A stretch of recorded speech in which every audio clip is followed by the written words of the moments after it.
Excellencies, ladies and gentlemen, I have now the honor to welcome Ms. Deborah Taylor Tate to come forward to receive the ITU World Telecommunication and Information Society Award.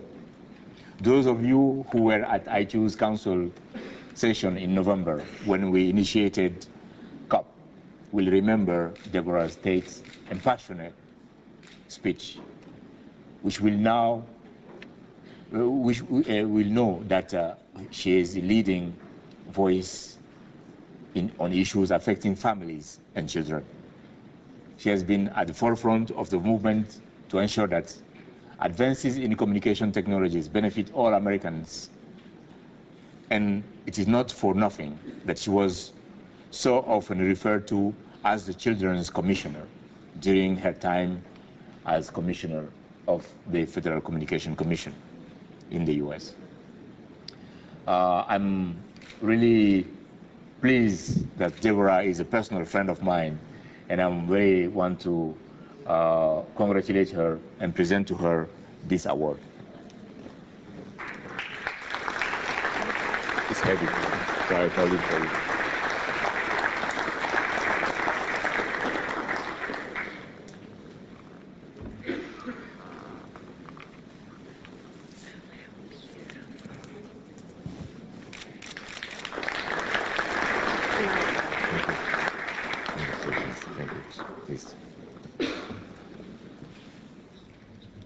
Excellencies, Mr. Secretary General, ITU elected officials, fellow laureates, honorable guests, colleagues, friends at home and around the world.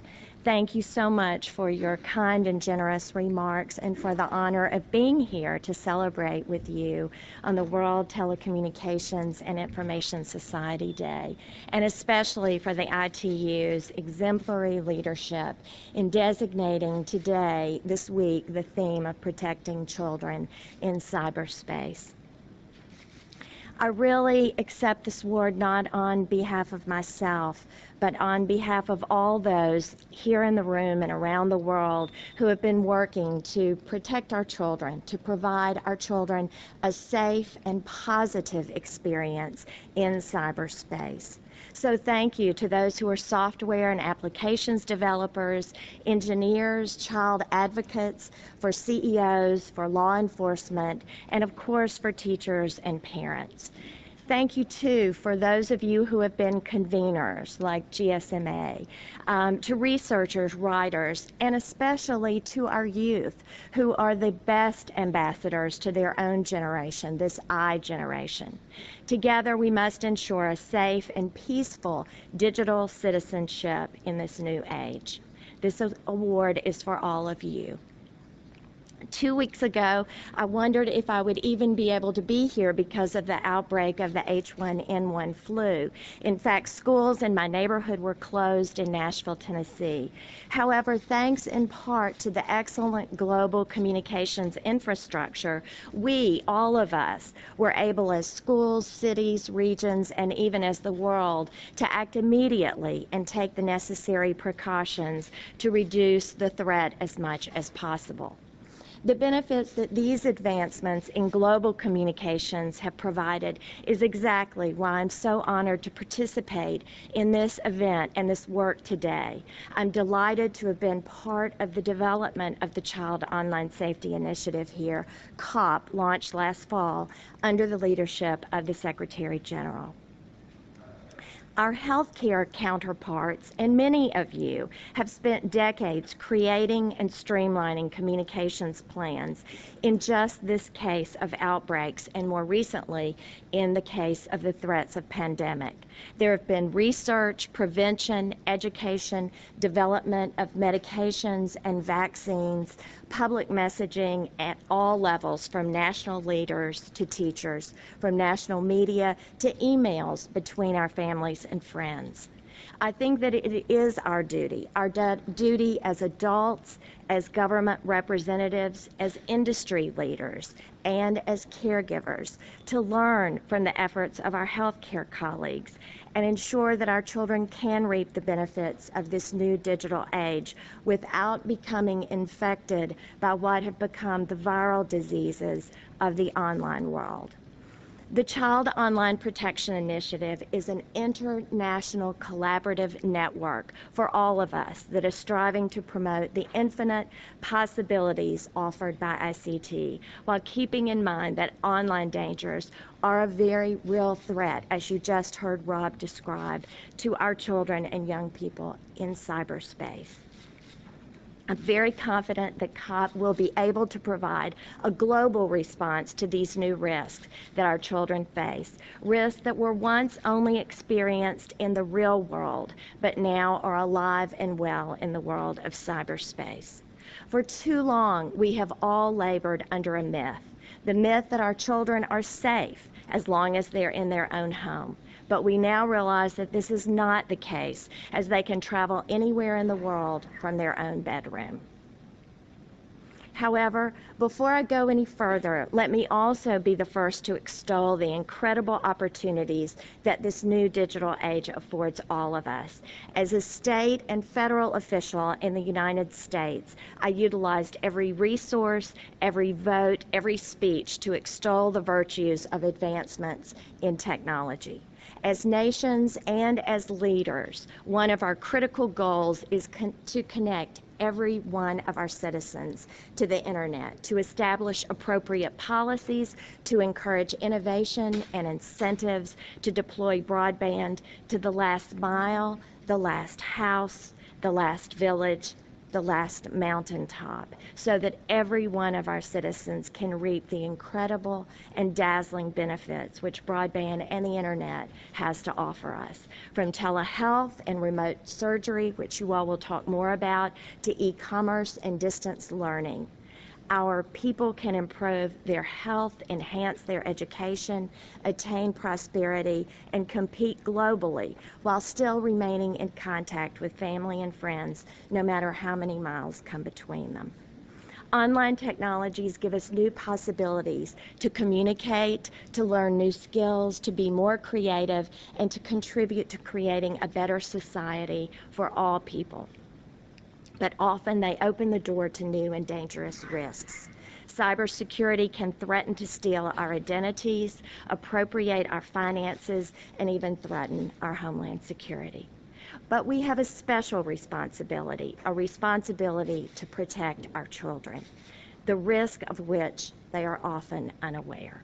Just as the H1N1 example, we must utilize the knowledge and research that we are gaining regarding cyberspace threats and then provide that to all of our friends in the world, from predatory behavior and the illegal uses of the internet that warrant government intervention and law enforcement to the proliferation of extremely dangerous and damaging personal information, and even entirely new health diagnoses such as cyberbullying and internet-related addiction behaviors. These are now a very real part of our children's very real world. So we must respond as parents, teachers, engineers, telecom providers, the media, and as the world's leaders, just as we would with any other health issue. We must acknowledge the threats, discover the unique universe of possible responses to each of those threats, and then empower ourselves and our children with the tools to eradicate it. That is why the ITU and COP has a very unique role to play, and I thank all of the organizations who have already joined in the COP effort. It's crucial to the full maximization of these spectacular technological devices and applications for our children. I'm encouraged that COP is already working toward the goal of becoming a world repository of information. So whether you're a minister or a parent, whether you're looking for in-depth research or a public service announcement for any medium, or a curriculum for your classroom, COP aims to provide a vast menu of tools and resources from all parts of the globe.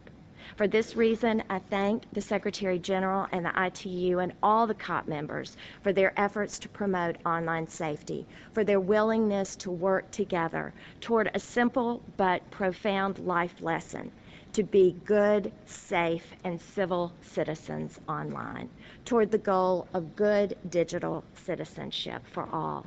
We cannot allow any more children to be the subject of harm when we know that this is occurring. Thus, we must educate parents, caregivers, teachers, and of course our youth regarding not only the dangers, but then arming them with the tools and information to protect themselves. So to those of you who are our world leaders, we must have rules for the roads of cyberspace just as we have for the rules of highways here. For parents and teachers, we must have rules of acceptable behavior online as we do in the offline world. You must be involved in your children's online lives. For healthcare providers, we must undertake more research, develop evidence-based prevention and treatment for these new diagnoses, especially for our at-risk youth. And for the creators and CEOs and entrepreneurs, we must have more and better tools and devices that are built to protect our children on the front end. And they will need to evolve as new and brilliant minds create even more innovative ways of communicating. And for companies and CEOs who are profiting from these new services, you need to be part of the solution as well, to provide tools and curriculum and education. It is not only a good thing to do, but it's good for your bottom line as well.